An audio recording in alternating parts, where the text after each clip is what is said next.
خالد انصاری صاحب انڈیا سے، میرا سوال یہ ہے کہ اگر باپ 60 سال کا ہو اور ماں کا 2 سال پہلے انتقال ہو جائے اور اب باپ دوسری شادی کرنا چاہتا ہے، لیکن باپ کے شادی کرنے سے گھر کا ماحول خراب ہو رہا ہے، تو اس صورت میں بچوں کو کیا کرنا چاہیے؟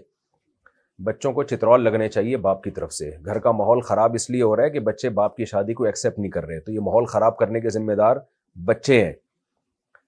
یہ ایسا ہی ہے جیسے بچے گھر میں گند پھیلا رہے ہوں، کچرا پھیلا رہے ہوں، اور جو ہے وہ اور کہیں کہ جو ہے نا گھر کا ماحول خراب ہو رہا ہے، تو بھئی خراب کر کون رہا ہے؟ کر بچے رہے ہیں نا، وہ باپ کی شادی برداشت نہیں کر رہے جو اس کا جائز حق ہے، تو کچرا پھیلانے کا ذمہ دار تو بچوں کو کہا جائے گا نا۔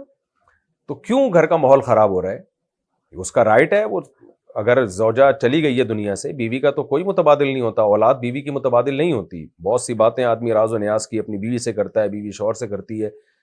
میں نے دیکھا ہے بہت لوگ جو جن کی مائیں یعنی بچے جن کی مائیں مر گئیں، انہوں نے اپنے باپ کو شادی نہیں کرنے دی، جس کی وجہ سے وہ ڈپریشن میں گیا، اور وہ بھی 2 سال کے بعد اس کا بھی جنازہ دیکھا پھر انہوں نے۔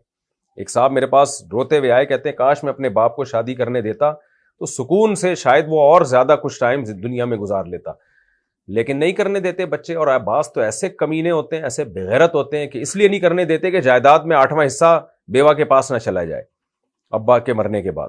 کیسے لچڑ قسم کے لوگ ہیں۔ تو اس لیے گھر کا ماحول خراب ہو رہا ہے، ہونے دیں۔ باپ کو چاہیے وہ باپ بن کے دکھائے، بولے جو میری شادی میں رکاوٹ بنے گا نا، میں سب کو ٹھڈا مار کے گھر سے باہر نکالوں گا۔ الو کے پٹھو، یہ گھر میں نے بنایا ہے، تم کمبختوں کو میں نے پال پوس کے جوان کیا ہے، تم میرا باپ بننے کی اصل میں باپ بھی آج کل باپ نہیں ہے نا، وہ بھی تو اولاد کے ہاتھوں غلام بنا ہوا ہوتا ہے۔ شروع سے ہی باپ بن کے رہو بھائی۔ ان کو بولو میں شادی کروں گا، میری بیوی یہاں میرے ساتھ رہے گی، تمہیں قبول ہے ٹھیک ہے، نہیں ہے تو یہاں سے دفع ہو جاؤ یہاں سے۔ باپ کو چاہیے باپ بنے، وہ بھی غلام بن کے نہ رہے اولادوں کے سامنے، کیونکہ ان اولادوں نے پھر ٹینشن بہرحال دینی ہے اگر آپ باپ نہیں بن کے رہو گے۔